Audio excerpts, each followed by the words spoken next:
Hello folks, my name is Jim Bailey. I'm with the Community Development Cooperative. It's a nonprofit organization that concentrates in three primary areas. One is government oversight, the other is advocacy for persons with disabilities, and the third is advocacy for day-to-day trail system. This presentation is about alternative transportation routes, which encompasses all three interests of the Community Development Cooperative. In our society, in the United States, there's a vast difference between perception and reality. In the state of Michigan, there's a perception that the government is trying to set up a regional trail system for alternative transportation. The reality is they're not. They're setting up a trail system only just for bicycles, and they're putting people in harm's way.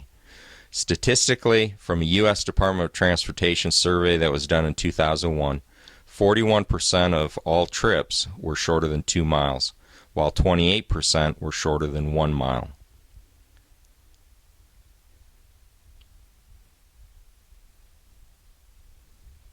With Americans using their cars for 66% of all trips up to 1 mile long, and for 89% of all trips between 1 and 2 miles long, there is enormous potential for alternative forms of transportation.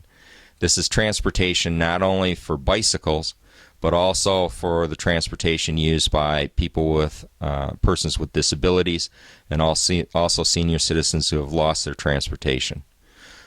The government's current philosophy of putting people into heavy traffic puts them into harm's way. Statistics indicate that the risk of pedestrian death and crashes rises from 5% at 20 miles per hour to 85% at 40 miles per hour. For each kilometer traveled, pedestrians were 23 times more likely to get killed than car occupants, while bicyclists were 12 times more likely. Now, of the only 6% urban trips are made by walking or cycling at this point in time, which is a decrease from 10% in 1977. And the reason for that is because of the dangers that exist on the current road system, because of the government's philosophy. There is a reason why all the roadside memorials exist, and that is because of the risks that people are being put into. And the reason for that is money. People are making money by trying to use the current philosophy of Complete Streets program, where they're mixing people with heavy traffic. Not only is it physical injury, but people are also potentially being injured health-wise because of the toxins, because of the all the things that they're being exposed to. Now, also the fact that Michigan has been at the forefront of obesity trends since the 1980s, along with diabetes, costing the nation billions of dollars.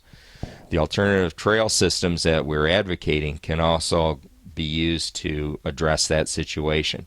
Get people out of the cars because they have a choice for a safe means of transportation where they're not going to get killed by using it. They can use bicycles, and they can be using technology that we don't even know about. Also, the fact that it needs to be a standardized system where you go from one community to the next, and there will be a system that's standardized. The roadside paths that we currently have can be used as a measure for the amount of maintenance that alternative means of transportation is being given by the Department of Transportation.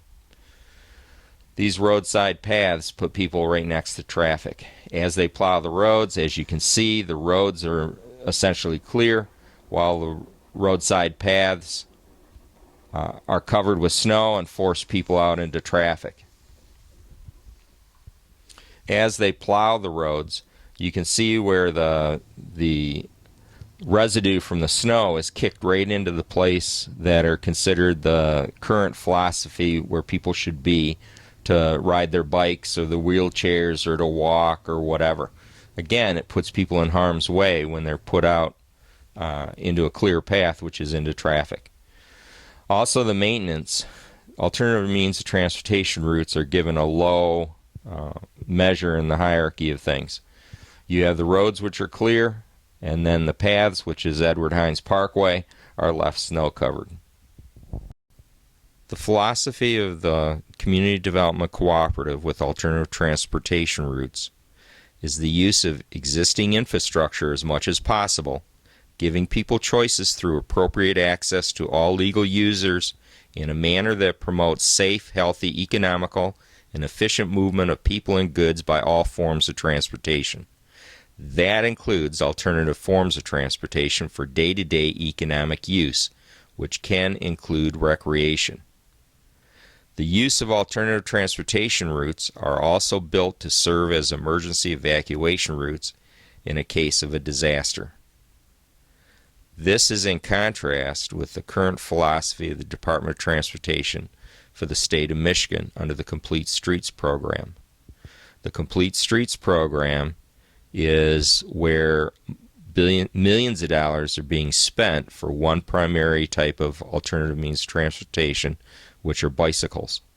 Under the alternative transportation route system, the idea is to spend that dollar and maximize that return, so that using existing infrastructure as much as possible, which means secondary roads, the idea is to not only assist people who use bicycles, but also provide mobility and independence for persons with disabilities, but also senior citizens who have lost their means of transportation because of slow reaction times or whatever the case.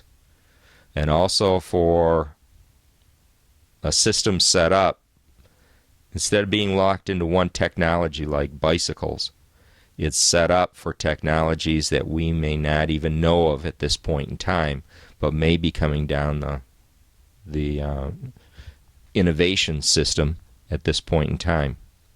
Also, the alternative transportation routes are set up as evacuation routes in case of a disaster.